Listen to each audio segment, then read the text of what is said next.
we spent a week cruising through the San Juans and just completely fell in love with the whole thing. The connection to the environment, the community, to one another. I mean, I didn't understand at the time, but I got to see parts of him on this boat that don't necessarily come out in daily life.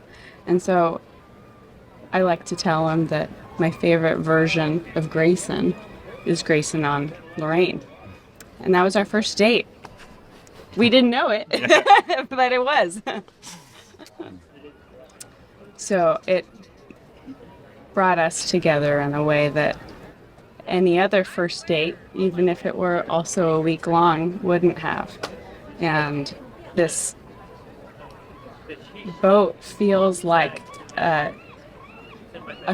another member of the family that I've inserted myself in now, and the soul of it. And it's an extension of ourselves when we're out sailing, and it creates a bigger picture.